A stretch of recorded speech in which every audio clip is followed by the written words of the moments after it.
Paano kung kaya't biglang tahimik ang langit dahil may gustong ipakita ang Diyos na matagal mo nang hindi napapansin? Paano kung bawat gabing umiiyak ka habang nananalangin ay hindi pala aksidenteng nangyayari sa buhay mo? Bakit habang mas lumalapit ka sa Panginoon, ay mas dumadami ang mabibigat na pagsubok na hindi kayang ipaliwanag ng isip mo? Bawat patak ng luha na lihim mong ibinubuhos tuwing madaling araw ay posibleng bahagi ng mas dakilang plano ng Diyos para sa buhay mo.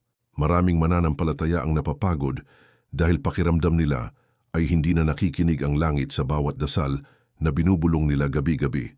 Dumarating minsan ang yugto kung saan kahit gaano ka kasipag manalangin, ay parang wala kang marinig na sagot mula sa Panginoon. Pumabagsak ang loob ng tao kapag sunod-sunod ang problema, habang nananatiling tahimik ang paligid na dati namang puno ng pag-asa.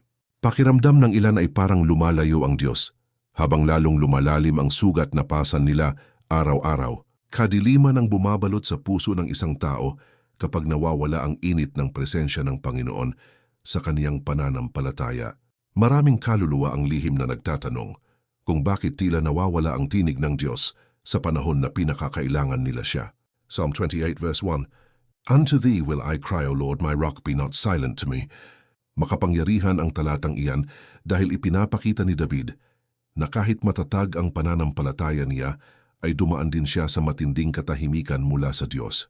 Hindi naging madali para kay David ang maghintay habang walang malinaw na sagot na dumarating mula sa langit. Patunay lamang na kahit mga tapat na lingkod ng Panginoon ay nakakaranas din ng matinding pagkalito at pangungulila sa presensya niya. Mabigat sa damdamin kapag paulit-ulit kang lumuluhod, pero parang hanggang kisami lamang ang panalangin mo. Napakahirap ngumiti sa harap ng ibang tao habang wasak na pala ang puso mo dahil sa katahimikan na hindi mo maintindihan. Gabi-gabi maraming Kristiyano ang umiiyak ng tahimik habang nagtatanong kung bakit parang napakalayo na ng Diyos sa kanila. Nawawala ng pag-asa ang iba dahil pakiramdam nila ay hindi mahalaga ang mga hinaing na dinadala nila sa Panginoon. Matinding takot ang pumapasok sa isip ng tao kapag nagsisimula siyang maniwala na baka iniwan na siya ng Diyos. Katotohanan ang nagsasabing may dahilan kung bakit pinapayagan ng Panginoon ang mga panahong puno ng katahimikan at matinding paghihintay. Unang dahilan, ang Diyos ay nililinis ang puso mo. Minsan pinapayagan ng Panginoon ang matinding katahimikan upang ilayo ang isang tao sa mga bagay na unti-unting sumisira sa kaniyang espiritu. Dumarating ang mga pagkakataon kung saan kinakailangang alisin muna ng Diyos ang ingay ng mundo para marinig ng kaluluwa ang tunay niyang kalooban.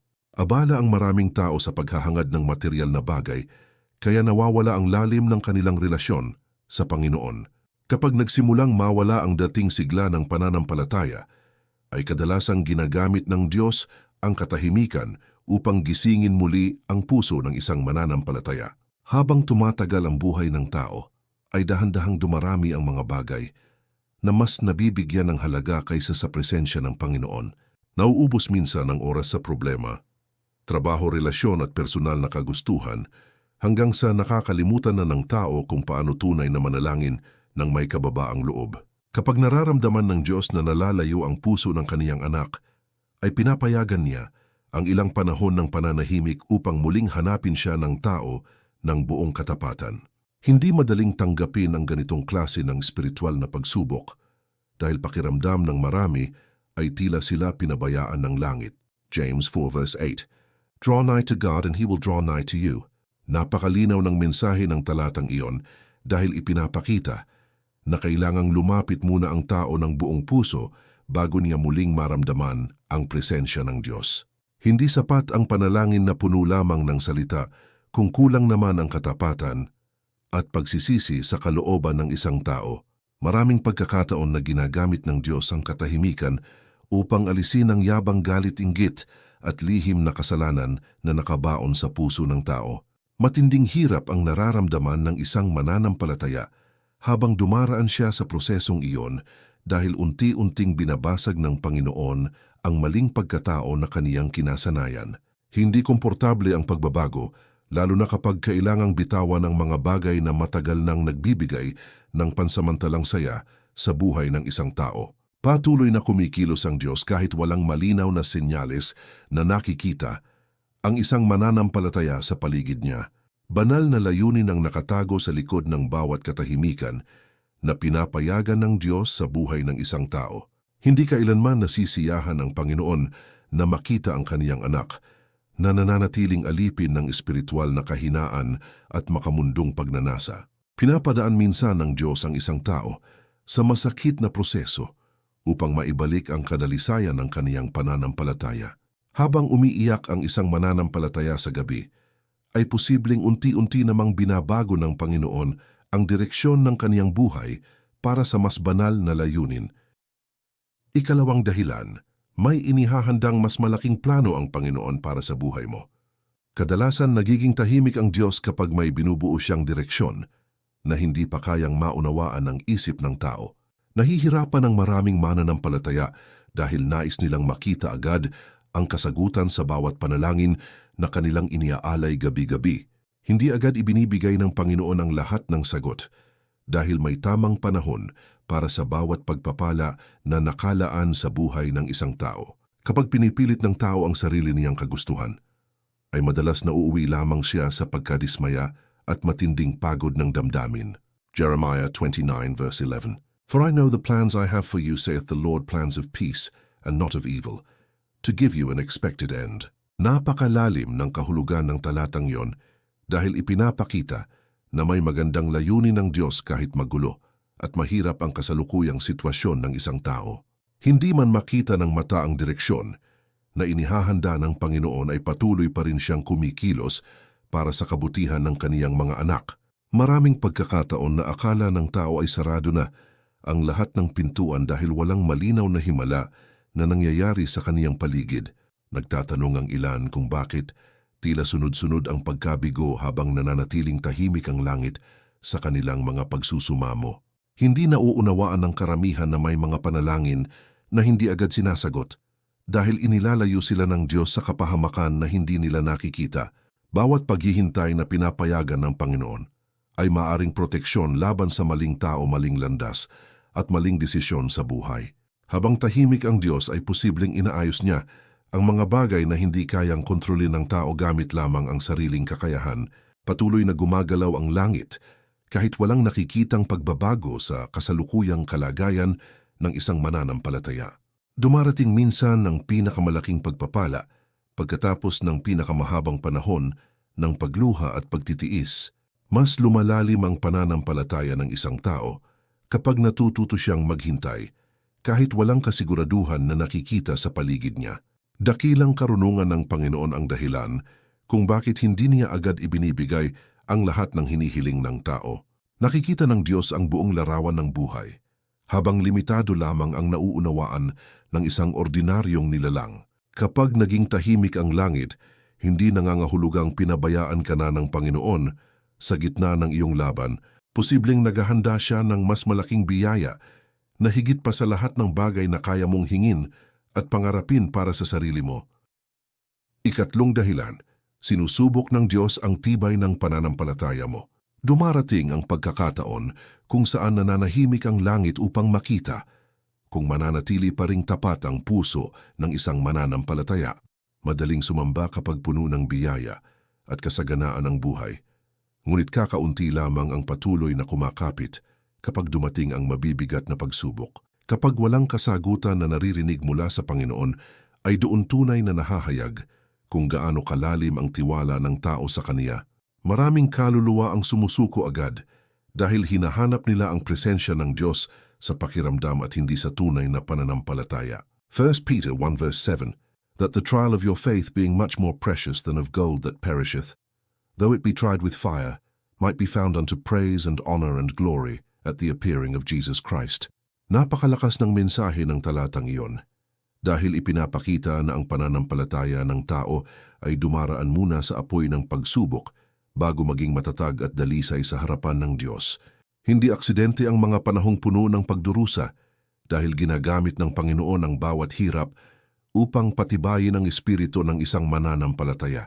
Kapag puro kasaganaan lamang ang nararanasan ng tao, ay kadalasang nagiging mababaw ang kaniyang relasyon sa Panginoon.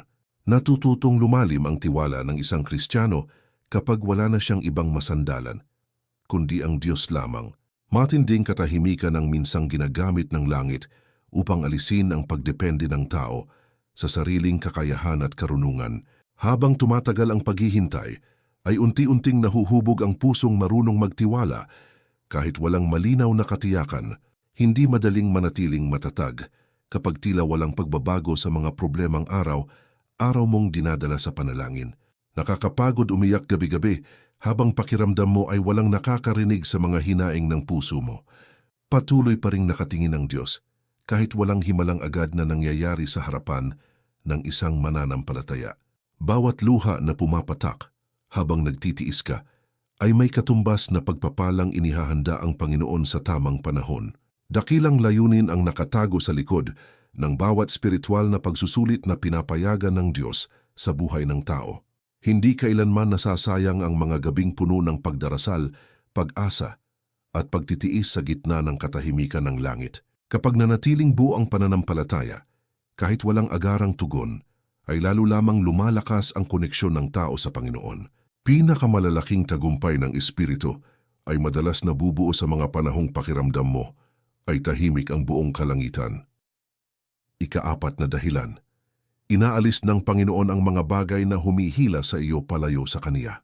Maraming pagkakataon na nananahimik ang Diyos habang unti-unti niyang inaalis ang mga tao ugali at sitwasyon na sumisira sa espiritual na kalagayan ng isang mananampalataya. Masakit tanggapin kapag may mga bagay na biglang nawawala sa buhay mo kahit mahalaga ang mga iyon para sa puso mo. Hindi agad nauunawaan ng tao na may mga koneksyon na kailangang putulin dahil nagiging dahilan ang mga iyon ng paglayo niya sa Panginoon.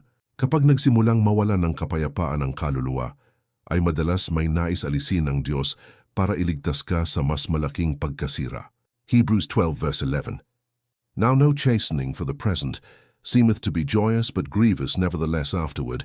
It yieldeth the peaceable fruit of righteousness unto them which are exercised thereby.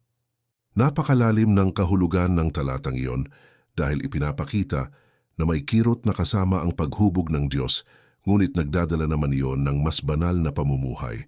Hindi man maganda sa pakiramdam ang proseso ng pagkawala, ay may kabutihang bunga na inihahanda ang Panginoon para sa isang matatag na pananampalataya.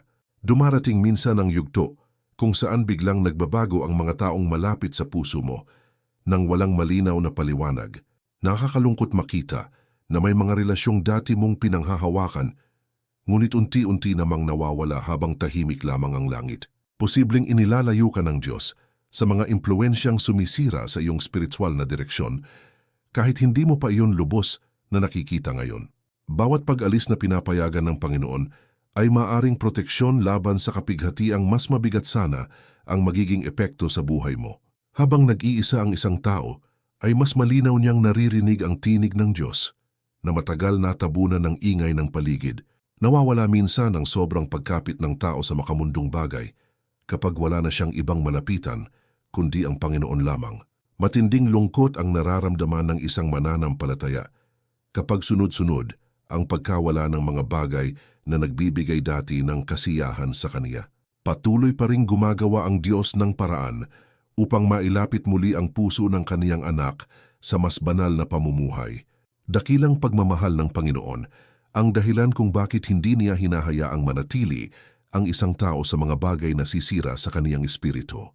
Hindi lahat ng pagkawala ay kaparusahan dahil may mga pagkakataon na pagliligtas pala ang nakatago sa likod ng matinding sakit. Kapag may inalis ang Diyos sa buhay mo, madalas may mas mabuti siyang inihahandang direksyon para sa kinabukasan mo. Mas nagiging matatag ang pananampalataya ng isang tao kapag natutunan niyang magtiwala sa plano ng Panginoon kahit masakit ang prosesong pinagdaraanan niya. Ika-5 dahilan, nais ng Diyos na mas makilala mo siya ng mas malalim.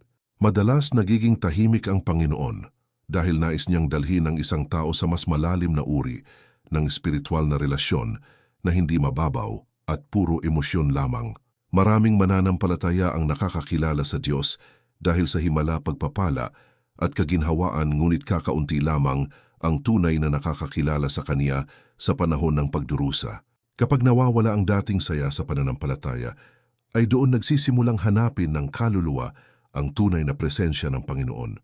Hindi sapat sa Diyos ang mababaw na paniniwala na nakadepende lamang sa magagandang pangyayari at pansamantalang emosyon. Philippians 3 verse 10, that I may know Him, and the power of His resurrection, and the fellowship of His sufferings being made conformable unto His death.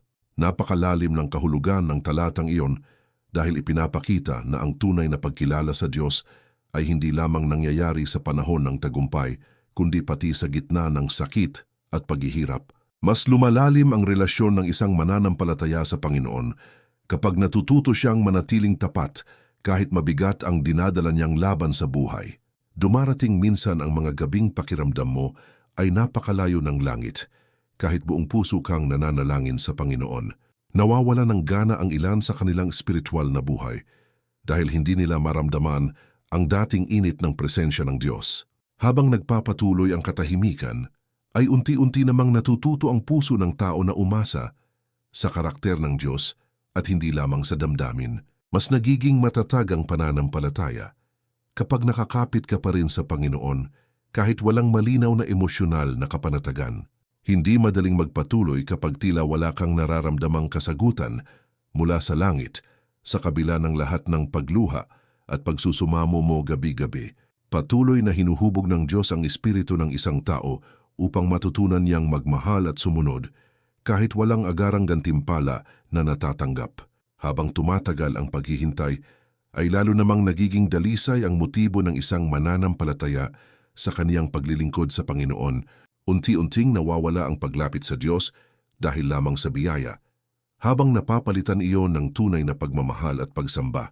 Dakilang layunin ng Panginoon ang dalhin ang kaniyang mga anak sa mas malalim na antas ng spiritual na pagkilala sa Kaniya.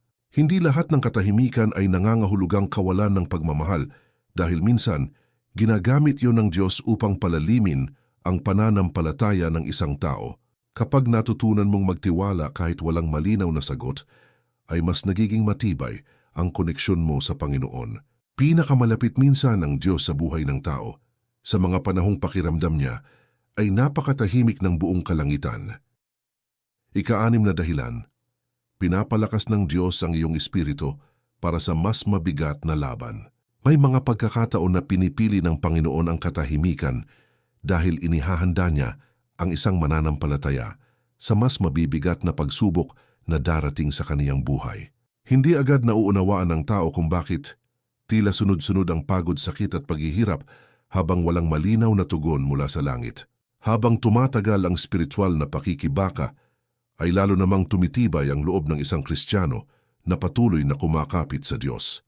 Bawat mahirap na sitwasyon na pinapayagan ng Panginoon ay may layuning palakasin ang puso at pananampalataya ng kaniyang lingkod.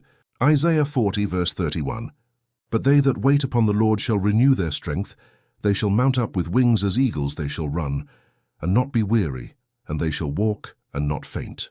Napakalakas ng mensahe ng talatang iyon dahil ipinapakita na may bagong lakas na ibinibigay ang Diyos sa mga taong marunong maghintay at magtiwala sa Kaniya. Hindi man agad nakikita ang pagbabago, ay unti-unting pinapatatag ng Panginoon ang espiritu ng isang taong dumaraan sa mabigat na laban. Dumarating minsan ang yugto kung saan pakiramdam mo ay ubos na ubos ka na sa lahat ng problemang pasan mo araw-araw. Nanginginig ang damdamin ng tao kapag wala na siyang ibang malapitan, kundi ang Diyos lamang sa gitna ng kaniyang paghihirap. Habang tahimik ang langit, ay unti-unti namang natututo ang isang mananampalataya na lumaban ng may mas matatag na pananampalataya. Mas nagiging matibay ang espiritu ng tao kapag dumaraan siya sa mga pagsubok na hindi niya kayang lagpasan gamit lamang ang sariling kakayahan. Hindi madaling manatiling matatag kapag tila walang pagbabago sa mga panalangin na matagal mo nang inihaharap sa Panginoon. Patuloy na gumagawa ang Diyos ng paraan upang ihanda ang puso mo sa mga responsibilidad at laban na darating sa hinaharap. Habang umiiyak ka sa gabi, ay maaring hinuhubog naman ng langit ang tapang na kakailanganin mo balang araw. Bawat sandali ng pagtitiis ay nagiging bahagi ng pagbuo ng mas malakas na espiritual na pundasyon sa buhay mo. Dakilang karunungan ng Panginoon ang dahilan kung bakit hindi niya agad inaalis ang lahat ng pagsubok sa buhay ng isang tao.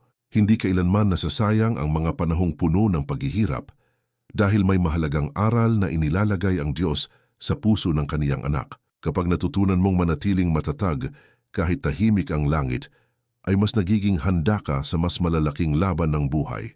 Pinakamatitibay na mananampalataya ay madalas nabubuo mula sa mga panahong halos gusto na nilang sumuko, ngunit pinili pa rin nilang kumapit sa Panginoon.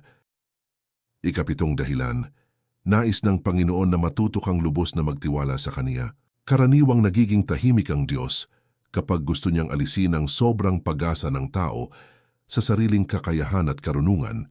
Sanay ang maraming tao na kontrolado nila ang direksyon ng kanilang buhay, kaya nahihirapan silang magtiwala kapag nawawala ang kasiguraduhan sa paligid nila. Kapag wala ng malinaw na sagot at tila sarado ang bawat pintuan, ay doon nagsisimulang matutunan ng puso ang tunay na pagtitiwala sa Panginoon. Hindi madaling sumunod sa Diyos kapag hindi mo nakikita kung saan Kanya dinadala sa gitna ng iyong paghihirap. Proverbs 3 verse 5, Trust in the Lord with all thine heart, and lean not unto thine own understanding. Napakalinaw ng mensahe ng talatang iyon dahil ipinapakita na hindi dapat nakabase sa sariling pag-unawa ang pananampalataya ng isang tao. Mas lumalalim ang relasyon sa Panginoon kapag natututo ang puso na manalig, kahit maraming bagay ang hindi nito maipaliwanag. Dumarating minsan ang mga araw kung saan pakiramdam mo ay nawawala ang lahat ng bagay na dati mong pinanghahawakan. Nababalot ng pangamba ang damdamin kapag hindi mo alam kung paano maayos ang mga problemang sunod-sunod na dumarating sa buhay mo. Habang tahimik ang langit, ay unti-unting tinuturuan ng Diyos ang isang mananampalataya na maglakad sa pananampalataya at hindi sa nakikita lamang ng kaniyang mga mata. Mas nagiging matatag ang kaluluwa kapag natututo itong kumapit sa Panginoon kahit walang kasiguraduhan na nakikita sa paligid. Hindi komportable para sa tao ang mawalan ng kontrol sa mga sitwasyong mahalaga sa kaniyang buhay. Patuloy na ginagamit ng Diyos ang mga panahon ng paghihintay upang maturuan ang puso ng pagpapasakop at buong pagtitiwala sa Kaniya. Habang lumalalim ang katahimikan, ay lalo namang nawawala ang pagdepende ng tao sa sarili niyang lakas at kakayahan. Bawat luha at pagod na nararanasan mo ngayon ay maaaring bahagi ng proseso ng Diyos upang matutunan mong magtiwala ng walang pag-alinlangan. Dakilang layunin ng Panginoon ang dalhin ng isang mananampalataya sa antas ng pananampalataya na hindi madaling matitinag ng problema at takot. Hindi kailanman nagkukulang ang Diyos, kahit maraming pagkakataon na tila wala siyang sinasabi sa buhay mo. Kapag natutunan mong manalig kahit walang malinaw na direksyon, ay mas nagiging matibay ang koneksyon mo sa Panginoon. Pinakamagandang uri ng pananampalataya ay nabubuo sa mga sandaling wala ka ng ibang maaasahan, kundi ang Diyos lamang. Ikawalong dahilan, hindi pa oras ng Diyos para sa hinihiling mo. Maraming beses nagiging tahimik ang langit dahil hindi pa dumarating ang tamang panahon na itinakda ng Panginoon para sa buhay ng isang tao. Nahihirapan ang damdamin kapag matagal nang ipinapanalangin ang isang bagay, ngunit walang malinaw na sagot na natatanggap mula sa Diyos. Sanay ang tao na gustong makuha agad ang kaniyang hinihiling, kaya mabilis siyang pinanghihinaan kapag nauudlot ang kaniyang mga plano. Kapag hindi agad sumasagot ang Panginoon, ay hindi nangangahulugang kinakalimutan ka na niya sa gitna ng iyong paghihintay. Ecclesiastes 3 verse 1, To everything there is a season and a time to every purpose under the heaven. Napakalalim ng kahulugan ng talatang iyon dahil ipinapakita na may tamang oras ang Diyos para sa bawat pangyayari at pagpapala sa buhay ng tao. Hindi man maunawaan ng puso ang matagal na paghihintay, ay patuloy pa ring kumikilos ang Panginoon ayon sa perpektong plano niya. Dumarating minsan ang mga gabing pakiramdam mo ay wala nang mangyayaring pagbabago kahit gaano kakatagal na nanalangin sa Panginoon. Nawawalan ng pag-asa ang ilan dahil nakikita nilang natutupad ang pangarap ng ibang tao habang sila ay nananatiling naghihintay. Habang tahimik ang Diyos, ay maaaring inaayos niya muna ang mga bagay na hindi pa handa sa buhay mo. Mas masakit minsan ang makatanggap ng biyaya sa maling panahon kaysa maghintay ng mas matagal para sa tamang pagkakataon. Hindi agad nauunawaan ng tao na may mga panalangin na kailangang maantala upang maiwasan ang mas malaking kapahamakan sa hinaharap. Patuloy na gumagawa ang Diyos ng paraan upang ihanda ang puso, isip at buhay ng isang mananampalataya bago niya ibigay ang hinihiling nito. Habang nagpapatuloy ang paghihintay, ay unti-unti namang natututo ang isang tao ng pagtitiis, kababaang loob at mas malalim na pagtitiwala sa Panginoon. Bawat araw na lumilipas ng walang sagot ay maaring bahagi ng mas dakilang plano na hindi pa kayang makita ng mata mo ngayon. Dakilang karunungan ng Diyos ang dahilan kung bakit may mga dasal na hindi agad nabibigyan ng kasagutan. Hindi kailanman nahuhuli ang Panginoon dahil kumikilos siya ayon sa tamang oras na nakikita lamang ng kaniyang walang hanggang karunungan. Kapag natutunan mong maghintay nang may pananampalataya, ay mas nagiging matatag ang puso mo sa gitna ng katahimikan ng langit. Pinakamatamis na biyaya ay kadalasang dumarating pagkatapos ng pinakamahabang panahon ng pagluha, pagtitiis at pananalig sa Panginoon. Hindi aksidente ang bawat gabing umiiyak ka habang naghihintay ng sagot mula sa Diyos. Bawat sandali ng katahimikan na nararanasan mo ngayon ay may dalang mas malalim na layunin na maaring hindi pa kayang maunawaan ng puso mo sa kasalukuyan. Kapag tila walang naririnig na tugon mula sa langit, ay hindi nangangahulugang iniwan ka na ng Panginoon sa gitna ng iyong laban. Patuloy siyang kumikilos kahit walang nakikitang malinaw na pagbabago sa paligid ng buhay mo. Habang tahimik ang Diyos, ay maaaring binabago naman niya ang direksyon ng iyong kinabukasan upang ilayo ka sa kapahamakan at dalhin ka sa mas banal na layunin. Maraming mananampalataya ang sumuko dahil inakala nilang wala ng pag-asa habang nananatiling tahimik ang langit sa kanilang mga panalangin. Matinding pagkakamali ang paniwalaan na walang pakialam ang Diyos dahil lamang hindi agad dumarating ang hinihiling ng puso mo. Hindi kailanman napapagod ang Panginoon na pakinggan ang bawat bulong ng panalangin na lumalabas mula sa pusong sugatan at pagod na sa laban ng buhay. Bawat luha na pumapatak mula sa iyong mga mata ay nakikita ng Diyos kahit walang ibang taong nakakaalam ng bigat na dinadala mo araw-araw. Walang gabi ng pagdurusa na habang buhay mananatili dahil may tamang oras na itinakda ang Panginoon para sa iyong pagbangon. Psalm 34 verse 18. The Lord is nigh unto them that are of a broken heart, and saveth such as be of a contrite spirit. Napakagandang paalala ng talatang iyon dahil pinatutunayan na pinakamalapit ang Diyos sa mga taong sugatan, pagod at halos mawalan na ng pag-asa. Kapag wasak ang puso ng isang mananampalataya, ay mas lalo siyang niyayakap ng presensya ng Panginoon kahit hindi niya agad maramdaman iyon. Hindi ka nag-iisa sa bawat gabi ng pagluha dahil may Diyos na patuloy na nakatingin sa bawat sugat na pilit mong itinatago sa ibang tao. Darating ang araw na mauunawaan mo rin kung bakit pinayagan ng Diyos ang lahat ng katahimikan, sakit, paghihintay at pagdurusa na pinagdaanan mo. Darating ang sandali na mapapaluha ka, hindi dahil sa sakit, kundi dahil nakita mo kung paano ka iniligtas ng Panginoon mula sa mga bagay na akala mo noon ay mabuti para sa buhay mo.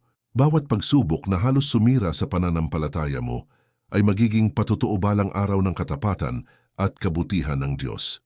Patuloy kang manalangin kahit mabigat ang laban. Patuloy kang kumapit kahit tahimik ang langit dahil ang Diyos ay hindi natutulog at hindi kailanman nagpapabaya sa kaniyang mga anak.